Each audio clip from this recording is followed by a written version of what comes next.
دقل برز جون بولتن شورمند بري آسایشا نشتیمانی امریکا لواشنطن و مجارد گوتوبیج بکن. برز بولتن تو بخیراتی جبو کردستان 24 دست به که بحثا وان ایرشن درونی بکن بو سر هرما کردستان نها روجه و مجارا سرکیل هرما کردستان و عراق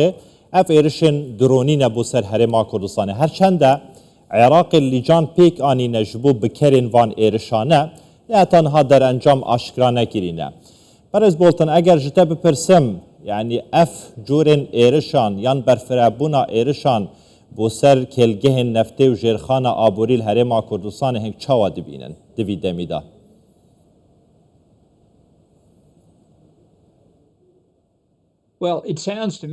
بۆ من وا دیارەکە ئەوان ئەو هێرشانە لەلایەن گروپە بریکارەکانی نزیک لە ئێرانەوە گروپە شیعیەکانەوە یاخود لەلایەن حکوومەتی عێراقەوە لای من لە چەند تێڕوانینەکە هەردووکی هەمان شتە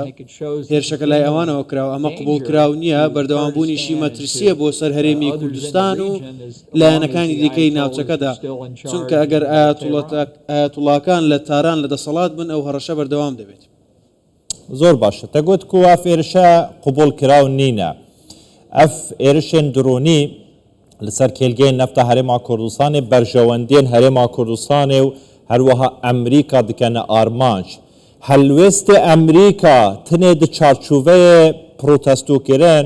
ایدانه کرنه دمینیتن آخفتنه دا دمینیتن یانجی چاوره کرداره بگین.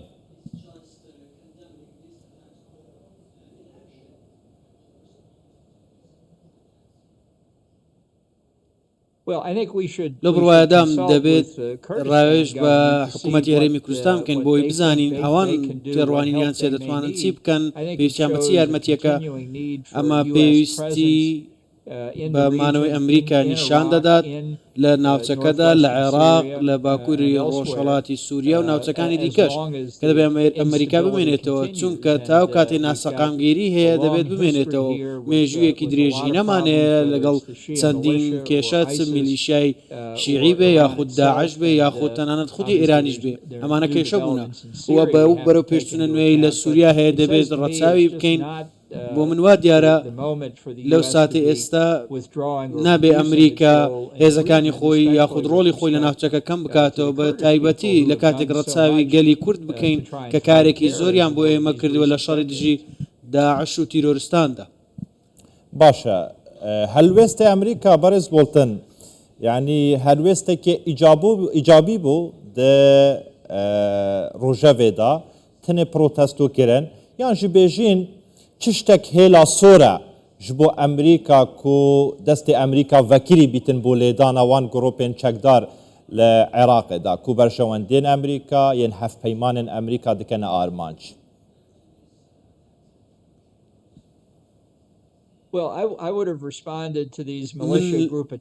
وەڵامی ئەو هێرشی و میلیشیانم دەدایەوە ئەگەر وەڵام دابەوە تەنانەت پێش هێرشەکەی حەماسیش لە 7 ئۆکتۆبەر ئەگەر من بام لە سەردەمەکەی ئیدارەی بایدن وەڵامێکم زۆر تونتر دەبوو بۆ هێرش و ئەو هەڕەشانەی کە لەولاوە سەرچاوە دەگرێت هەرێمی کوردستان بە دیاریکراوی کە سەربازی ئەمریکی لێ فەرمانبەری ئەمریکی لێیە هەڕەشەی لەسرە ناوێت هیچ چالاکیەکی نایاسایی لەوێ بوونی هەبێت و هەڕەشەی لەسەر هەبێت دەبێت ئەمریکا وەڵامی هەبێت وەڵامەکەی زۆر تونتر بێت بەراورد بەو ئیدارەی ڕابردوو کە چۆن هێرشی کردووە و ئەو ئیدارەی ئێستاش کە هێرشی کردە سەر پرۆگرامی ئەتۆمی ئێران لەو بڕواایەدام هێرشی میلیشیاکانی شیعە جێگەی مەترسیە دەبێت ئەمریکا دەری بخات کە بوونی دەمێنێت و قبول ناکات ئەم هەڕەشانە بەردەوام بن. سیاسەتا دەرفەیە ئەمریکادا تشتێک واردە ji bo vê yekê êrişî ser van grûp û van milîşane bikin di sibê rojê de ew ên berjewendiyên Emerîka û carek hatike dibêjim hevpeymanên Emerîka û Herêma Kurdistanê dikene armanc.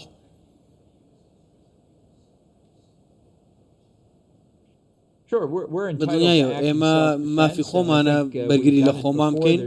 پێشتر ژەو کارەمان کردووە هیچ کارێک نییە ئێستا و کارە نەکەین لەگەڵ ئەو دەسەڵاتی ئێستا لە ئێران هەیە لاوازە ئێستا کاتیەوە نییە ڕێگەیان پێ بدەین زیندوو بمنەوە و هێرشی میلیشیاکان تێپەڕێت بە تایبەتی دەبینین ئەو میلیشیانە لایەن ئێران و پشتیوانیان لێ دەکرێت هەسناکەی ئەف ئێرشێن بەڕێز بولتن بێ داویە لەسەر کێلگەین نەفتا هەرێما کوردستانیان ژێرخانە ئابووری هەرێما کوردستانی هاتنەکردن ئاماژەیەکن ji بۆ زیندبوونەوە وان گروپ و میلیشیاتانە لە عێراقێ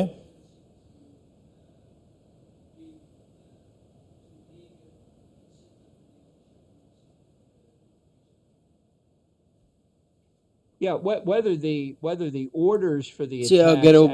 فەرمانە لە تارانەوە هاتوێت یاخۆت گروپە میلیشیاکان خۆیان ئەو بڕیارەیاندا و بەسەر بەخۆ بڕیارەیاندا و ئەمە هیچ نابێت هیچ جیاوازیەکە بێت لە چاوی ئەمریکا کە چۆن وەڵامی داتەوە چونکە لە ڕووی دارایی و چەک و ڕاهێنانەوە ئێران پشتیوانی لەو گروپانە دەکات بۆ پشتیوانیکردنی میلیشیاکان و حکوومەتی عێراقە بەڵکو بۆ پشتیوانیکردنی ئەجەندا و استراتیژیەتی ئێرانە لە دروستکردنی ئەڵقەیەکی ئاگرین لە دەوروبەری ئیسرائیل و هێرشەکردنە سەر ئەمریکا و هەرێمی کوردستانیش بە هەمان شێوە بۆیە دەبێت لە ڕووی سەربازیەوە وەڵام بدرێت دەبێت ڕاوێژ بە هەرێمی کوردستان بکەین بەڵام بە دڵنیاییەوەش لەو بڕوایەدام ئەمە هیچ جیاوازیەکی نابێت شەڕ لە دژی تیرۆریستانی پشتیوان کراو لایەن ئێرانەوە بکرێت یان پشتیوانی کراو لایەن داعشەوە باشە بەڕێز بولتن دەدەمێ ڕابۆریدا ئەمریکا بفەرمی ئێرشی سەر چەکدارên حوسی لە یەمەنێ کرد بە حەنجەتاڤەیەکی و ئێرشی سەر بەرژەوەندێن ئەمریکا دەکەن لە هەمان دەمدا سەپورتە ئەسرائیلێ کریە ji بۆ لێدانا چەکدارên حزبوڵڵا لە لوبنانê یعنی چاوەڕێوەیەکی بکەین سبێ ڕۆژێدا ئەمریکا ئێرشی وان گرۆپان بکەتن وان میلیشیان بکەتن لە عێراقێ ئەوێن بەرژەوەندێن ئەمریکا دکەنە ئارمانج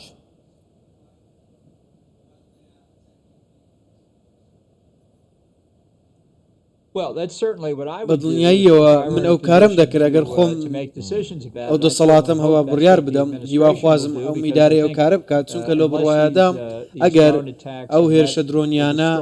بە وەڵامێکی بەهێزی ئەمریکا و بە وەڵامێکی بەهێزی هەرێمی کوردستانەوە وەڵام نەدرێنەوە ئەوە میلیشیا و عێراقیش خۆیان وەکو ئاماژەیەک سەیری دەکەن کە ئەوان گێچەڵیان بە ئەمریکا کردووە ئەمریکا ترسی لێ نیشتوێتەوە ئەمەش هەڕەشە لەسەر ناوچەکە دروست دەکات و لەوانەیە خراپتریش بێت زۆر باشە بەڕێز بولتن سەرۆک ترامپ لە دەما بانگەشەیە هەلبژارتنان دەگوت ئەگەر ئەس هەر بکەبم ببمە سەرۆکێ ئەمریکایە دێ ئاشتیە لە جیهانێ بەرقەرار کەم و لە ڕۆژهەڵاتە ناوەڕاست ئاشتیە بەرقەرار کەم دەما سەرۆکاتیا خۆدا هەتانەها شیایە vê siyasetê vê aştiyê li rojhelata navarast berqerar biketin ew grûp û milîşeyan bêdeng biketin ew ên ku hemîşe metirsî bûne şên bêjim li ser mirovayetiyê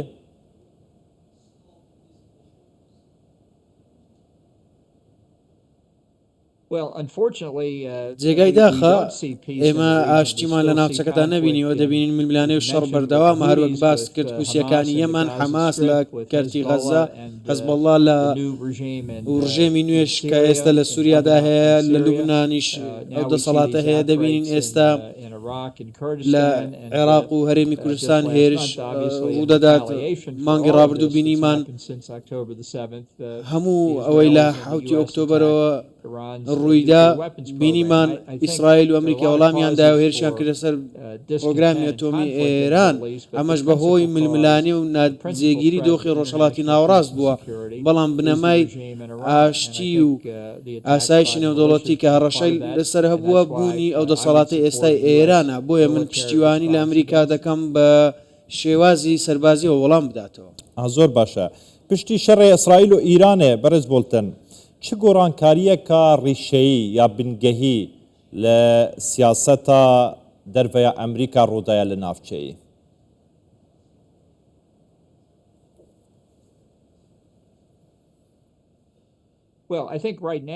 لە بڕوادام ئێستا هەڵوێستی ئێران زۆر لاوازە پێگەی زۆر لاوازە ئایەتوڵڵا و دەسەڵاتەکە زۆر لاوازە لە ژێر مەترسیدایە ئۆپۆزیسیۆن ئێستا دەنگی بەرزترە ئەمەش پێچەوانەی هێزی ئەمریکا و ئیسرائیلەکە هێزیان ئێستا زیاتر بووە ڕێڕەوە ڕاستەکە ئەوەیە ڕێگە نەدەن دەسەڵات لە ئێران زیندوو ببێتەوە بەڵکو دەبێت پشتیوانی لە ئۆپۆزیسیۆن بکرێت لە دژی دەسەڵات لە بڕوایدام هەموو خەڵکی ناوچەکە بەم شێوەیە دۆخیان باشتر دەبێت ئەگەر لە دژی دەسەڵاتی ئێستا ئێران بوەستینەوە زۆر باشە بەرز بۆڵتن هەمیشە ترامپ و ئیدارەیە ترامپ بەحسا لاوازکردنا پێیگەه و ڕۆڵێ ملیشیایان و چەکداران دکەن لە ڕۆژهەڵاتە ناوەڕاستدا ئەو ملیشیا و چەکدار و گرۆپێن و مەترسینە لەسەر بەرژەوەندیên ئەمریکا و هەفپەیمانên ئەمریکا بنەریناتە ددەما وان شەش مەهن دەست بکاربوونا ترامپیدا یان دەست بکاربوونا ئیدارەیە ترامپیدا یعنی شاینە هەتا ئاستێکی باش پێیگەهێ وان گرۆپانە لاواز بکەن لە ڕۆژهەڵاتە ناوەڕاست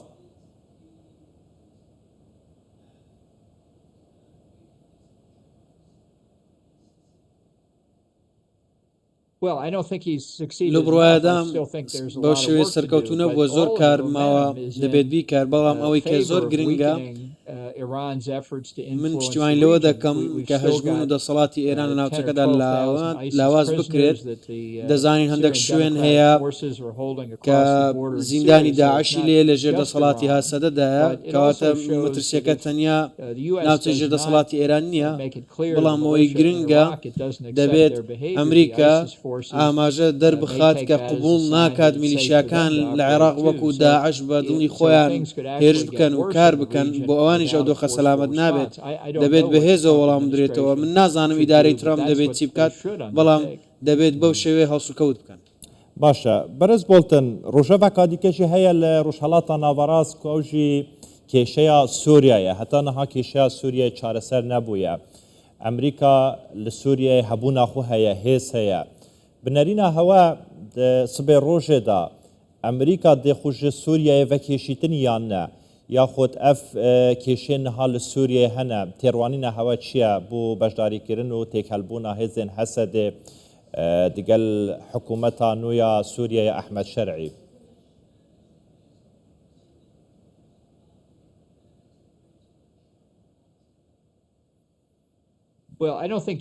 لە بڕوادانیم هێزەکانی ئەمریکا دەبێت پاشەکشە بکەن تا ئەو کاتێ بە تەواوی دڵنیا نەبن کە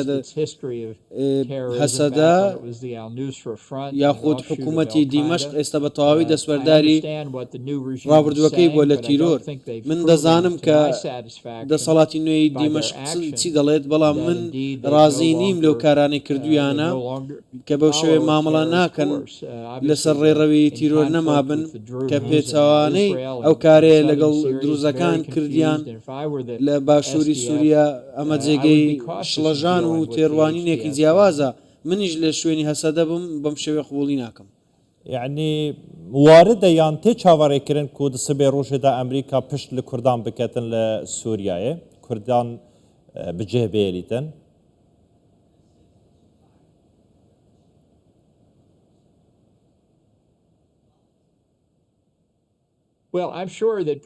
دڵنیام کە سەرۆکی تورکیا داوا لە ئیدارەی ئەمریکا دەکات هێزەکانیان لە سووریا بکشێنەوە و دەڵێت خۆی دەتوانێت سەرپەرشتی باکووری ڕۆژهەڵاتی سووریا بکات لە بڕوایدام ئەمە هەڵەیە بوونی ئەمریکا لە عێراق و لە باکووری ڕۆژهەڵاتی سووریاش هێزێکی دروستکردنی سەقامگیریە منیش زۆر نیگەرانم لەوەی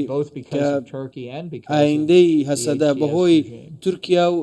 دەستەی تحریری شام مەترسی لەسەر بێت زۆر باشە بەرز بۆڵتەنداوی پرس جارەکادن ڤەگەرم سەر مژارە سەرەکیە ئێرشن دەڕۆنی یان وان گرۆپێن دناڤە عێراقیدا بۆ سەر بەرژەوەندیên ئەمریکا و هەرێما کوردستانێ سەرکوەزیرن عێراقێ محەممەد سوودانیت بێژیتن هەرچەندە لیژنە پێکینە بەرز بۆڵتن لە عێراقێ لیژنە پێکینە هەتا نەها لیژنێ ئاشکرا نەکیریە کینە و کیڤە ئەف درۆنن تەرۆریستی تێنە ئاراستەکردن بۆ سەر کێلگەی نەفتل هەرێما کوردستانێ سەرکوەزیرن عێراقیت بێژیتن ئەگەر هەفپەیمانیان نێودەوڵەتی دناوە عێراقی داخوڤەکێشی تکو مەبەستاوی ئەمریکایە لەوانەیە ئەف گرۆپێن چەکداژی بەهاناوە نەمینی چەکێن خۆدا بنێتن لێ پرسیارە من ئەvەیە ئەگەر دسبێ ڕۆژێدا بکەر نەهێنە ئاشکراکردن بکەرێن وان درۆنانە نەهێنە ئاشکراکردن بە سزایان خۆ نەگەینن هێن پێگەهێ عێراقێ سەراسا نێودەوڵەتی تایبەت لە جەم ئەمریکا چاوا دبینن پێگەهێ وان لاواز دبیتن ڕۆپڕۆیە لێپرسینێ دەبیتن ژە عالیە ئەمریکا بە کۆمەلگا نێودەوڵەتی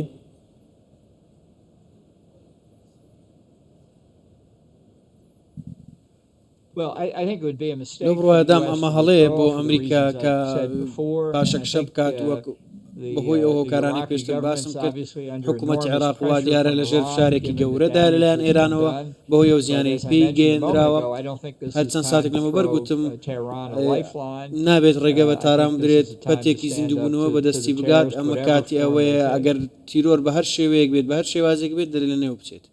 زۆر باشە بەڕێز جۆن بۆلتن شێوەرمەندێ بەرێ ئاسایشە نیشتیمانیە ئەمریکا لە واشنگتنێتت گەلمە بووی گەلێکی سوپاس هین هەر هەبن